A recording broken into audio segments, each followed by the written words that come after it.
The amount of misinformation about Roth conversions today is absolutely staggering. So today, I'll be debunking myths and addressing mistakes that are costing retirees and that many advisors get completely wrong.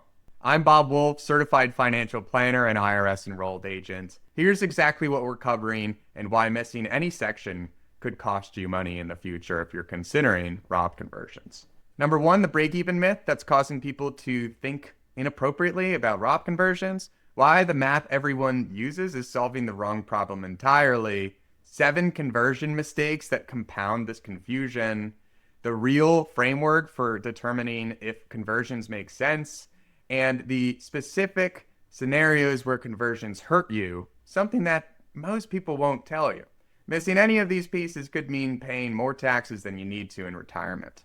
Let me start by addressing a dangerous myth in retirement planning. You may have heard this, that Roth conversions need 10 to 15 to 20 years even to break even. So they're only worth it if you're young. This is fundamentally flawed thinking and math. And here's why. The break-even analysis assumes you're comparing two identical pots of money, but that's not what's happening with a Roth conversion. When you convert $100,000 from a traditional IRA to a Roth account, you're not just moving $100,000. You're paying taxes on that conversion in the year that you convert. Let me show you the real math. If you convert $100,000 and you're in the 22% federal tax bracket, you pay $22,000 in taxes. We'll focus on federal for now to keep things simple. So after you pay the taxes, you really have $78,000 of tax wealth that goes into the Roth account. $78,000 of after-tax wealth in Roth versus $100,000 in traditional, all things remaining equal. And here's what the break-even myth misses. That $100,000 in your traditional IRA isn't really $100,000 of your wealth. Think about it this way. If you're in the 22% tax bracket, 22% of that IRA belongs to the federal government. It really was never yours to begin with. You can't spend that $22,000 on anything except taxes when you go to use it, whether you pay for it now through a conversion or later through withdrawals. The government is getting their money. You're just choosing the timing. The correct way to think about it is that you're not comparing $100,000 to $78,000. You're comparing the after-tax wealth from both strategies, and you're simply deciding when to give the government their portion. The break-even myth plays on your fear of paying taxes today, but ignores the mathematical reality of what you actually own. The real question isn't how long until I break even. The real question is, will I pay a higher or lower tax rate in the future than what I'm paying today? So let me walk you through exactly what this means with real numbers that will break this myth. Let's take scenario number 1. We have the same tax rate, 22% now and 22% in the future, to take an apples to apples approach. If we were to keep $100,000 in the traditional IRA, that grows to $200,000 over 10 years. For the sake of this example, we pay 22% of tax when that's withdrawn, which leaves us with $156,000 of after-tax wealth. Now, let's take the flip side, where we convert $100,000 today. We pay $22,000 of tax immediately. Our after-tax wealth going into Roth of the $78,000, of which that grows, same amount, double, to the $156,000 after 10 years. Final after-tax wealth there is identical, $156,000. Identical results from day one. No break-even period exists because you end up with the same after tax either way. Now, when these outcomes are a high probability of being identical like this, I like to think of it like baseball, where a tie goes to the runner. In this case, the tie goes to the Roth because, well, we have no required minimum distributions on those funds. You can control when and how much you withdraw. The government can't force you to take money out. And it's much easier to plan in retirement if you have this war chest of tax-free funds. For scenario number 2, let's talk about a lower tax rate future, where we're paying 22% now and 12% in the future. The traditional IRA approach, where we keep the $100,000 in the traditional IRA, That doubles, for the sake of our illustration today, over 10 years, where we pay 12% when it is withdrawn. At that point, we would be left with $176,000 of after-tax wealth. If we go the Roth conversion approach, let's say we convert that $100,000 today, well, we pay the taxman $22,000 immediately. Our after-tax wealth going into the Roth is now $78,000, which for the sake of our conversation today would be doubling since we are investing it over 10 years. And our final after-tax wealth is $156,000. In this circumstance, traditional wins by $20,000. The conversion was a mistake because you paid a higher tax rate than necessary by shifting that tax can up in that road rather than continuing to kick it down the road. Now let's look at scenario number 3, where we have higher tax rates in the future. We have 22% now, and we may end up paying 32% in the future, given a combination of income like Social Security, RMDs, and maybe pensions. Our traditional IRA approach would keep that $100,000 in the IRA. That would grow the same amount to the $200,000 over the 10-year period. We would pay 32% tax when it's withdrawn, leaving us with $136,000 in after-tax wealth. Same scenario, but we're going into the Roth approach now, so we convert $100,000.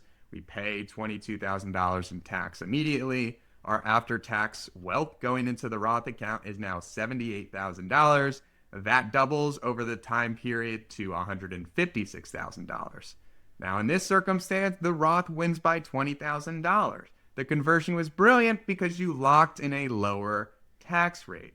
So this fundamental explanation should entirely demolish both the break-even myth and the cliff investment argument. When you properly compare after-tax wealth outcomes, the only thing that matters is the difference in tax rates between now and in the future. Any analysis that claims the vast majority of people never break even are fundamentally flawed because they're not comparing equivalent after-tax wealth. It's apples and oranges. Don't fall for this myth. Now that you understand why the break-even myth is backwards, let me show you the 7 mistakes that make this confusion even more expensive. Mistake number 1, timing conversions wrong. The biggest mistake is converting when your current tax rate exceeds your future tax rate. I see this constantly. People still working in high tax brackets doing conversions that will be taxed at 24 or 32% when their retirement tax bracket is not anticipated to be over 12 or 22%. Here's the framework that actually works. Only convert when you can reasonably expect to pay a lower tax rate today than in the future. And ideally, you have a margin for error there because a lot of this also accounts for how much the growth is within the accounts. Examples of some optimal timing windows to consider this would be gap years between retirement or Social Security, years when we have unusually low income, maybe we separated from service. The market has taken a large dip when we can end up converting assets that are at compressed valuations and marry the tax bill associated while we date the value of the stocks within our Roth account after it's made the transition. And before RMDs kick in our 70s. You can't predict exact future rates, but you can prepare for the likely scenarios. And having a middle ground approach and projection is exactly what prudent planning will help to accomplish. Mistake number 2, single year thinking. This connects directly to the break-even myth. People focus on this year's tax bill instead of our lifetime tax optimization. Roth conversions aren't about saving taxes this year. They're about accelerating taxes, actually. They're about reducing your future tax obligations. In this, the benefits would have our tax-free growth forever. We would eliminate future RMDs. We would potentially reduce our Social Security taxation. We could potentially avoid Medicare IRMA surcharges, providing for tax-free inheritance to heirs as well. Roth conversions provide a margin of safety against future tax rate increases, but it's not a bet that many of us should really be willing to take if we are on the fence with conversions. Mistake number 3, ignoring the complete income plan. This is where the break-even analysis becomes completely useless. Roth conversions don't happen in isolation. They affect your entire tax picture. A $50,000 conversion might push you into a higher tax bracket, in turn making 85% of your Social Security taxable instead of zero, and maybe pushing your capital gains from 0% to 15%. That simple conversion could trigger thousands of additional taxes on your other income. This is something that's called your effective marginal tax rate rather than just your marginal tax rate. It takes into account all other income and what's associated with every additional dollar that would come in. So the systematic approach requires mapping this out over a realistic projection over the long term. Social Security timing and taxation, our capital gains realization strategy, our required minimum distribution projections, our Medicare IRMA thresholds, if we're trying to account for Affordable Care Act subsidies and the impacts there. This is something that is a very hot topic right now, especially as we head into 2026. Mistake number 4, the early distribution penalty trap. If you are under 59.5 and withhold taxes from your conversion, you will pay a 10% penalty on the withheld amount. An example would be $50,000 conversion with $12,000 withheld equals $1,200 penalty on the withheld portion. But here's the bigger issue. When you withhold taxes from the conversion, you're reducing the amount that can grow tax-free in your Roth account. A more ideal strategy is to pay for the conversion taxes from after-tax savings, like a taxable account or a checking account. This allows for the entire conversion amount to grow tax-free, and it effectively moves money from less tax-efficient accounts to more tax-efficient Roth buckets. It is a double win. Mistake number 5, wrong investment strategies. Here's something that further can benefit or hinder our analysis as it relates to whether or not we should consider Roth conversions. How you invest your Roth money matters enormously. Roth accounts should hold your most aggressive growth investments because all of the growth is tax-free if we can help it. Conservative investments belong in tax-deferred accounts. This is something that is called asset location, where we prefer more bonds, more income-producing assets like CDs, real estate investment trusts, and tax-deferred traditional accounts, and in Roth accounts, more aggressive growth funds like growth stocks, small cap funds, international equity funds, emerging market funds. In our taxable accounts, we would prefer to have more tax-efficient index funds that would still grow and potentially benefit from capital gains favorable treatment. Mistake number 6, converting when you don't need to. Sometimes the best conversion strategy is no conversion at all. If you have smaller traditional IRA balances and expect to be in a low tax bracket in retirement, conversions might cost you more than they end up saving you. An example would be if we had $100,000 in traditional accounts generating $4,000 of annual RMDs when we begin taking the distributions in the 12% bracket. Converting at 22% today could cost us $22,000 when it would cost us $12,000 in the future. The math just doesn't work. Mistake number 7, believing conversions increase sequence of returns risk. The argument goes, if you do Roth conversions early in retirement, you're withdrawing more money when markets might be down, increasing your sequence of returns risk. But this completely misunderstands what's happening. Remember that tax money was never yours to begin with. It belonged to the government. Whether you pay it in year 1 of retirement or in year 10, you're not increasing your withdrawal rate from your money. You're simply choosing when to give the government their portion. This doesn't change your sequence of returns risk because you were never going to be able to spend that money on anything except taxes.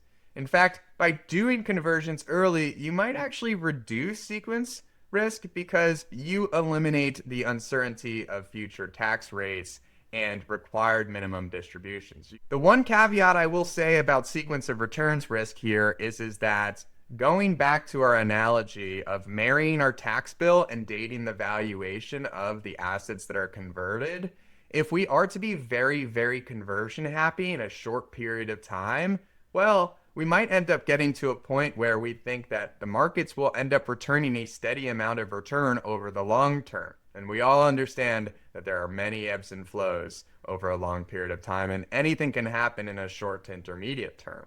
So if we were to go gangbusters on doing large conversions, well, we may very well end up having more of a sequence risk because we are actually converting at higher market valuations rather than spreading our conversions out over time, reducing our overall sequence risk. Rarely do I find that larger one-time conversions make more sense because this is a risk that does ratchet up to the extent that we were to face another lost decade in our investment markets like we saw from 2000 to 2010. That would largely derail very aggressive Roth conversion strategies and would be an instance where sequence of returns risk would rear its ugly head.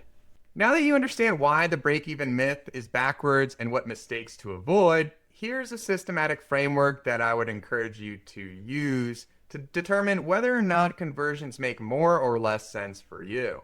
Step number 1, tax rate arbitrage. The biggest risk is assuming that your future tax rate will be lower without doing the analysis. And a lot of this, if we don't have any centralized financial planning software that we're using, might end up just be a shoot from the hip approach, which is certainly not something that I advocate for. Step number 2 would be bracket management. So don't just convert random amounts. Consider filling up our current tax bracket without jumping into the next level and not tripping up additional surcharges that might end up causing us to lose Affordable Care Act tax credit subsidies or incur more income-related monthly adjustment amount surcharges. If we're in the 12% bracket with $15,000 of room before hitting 22%, consider converting that amount to maximize our arbitrage if we determine that we may very well end up being in the 22 or above brackets in the future. Step number 3, multi-year conversion planning. If possible, spread conversions out over multiple years to minimize sequence risk on our conversions, stay within our optimal tax brackets, manage Social Security taxation, avoid IRMA penalties, and coordinate with other tax planning strategies. Step number 4 would be asset location. So move more growth assets into your Roth accounts, your non-retirement accounts to benefit from both tax-free and tax-advantaged capital gains exposure on the income and growth on those investments. The easy win can easily add you money in your after-tax adjusted wealth over time. Last piece here would be ongoing monitoring. Tax laws change, your income changes, market performance varies, our needs from our portfolio changes, so it's very important to review and adjust your conversion strategy annually.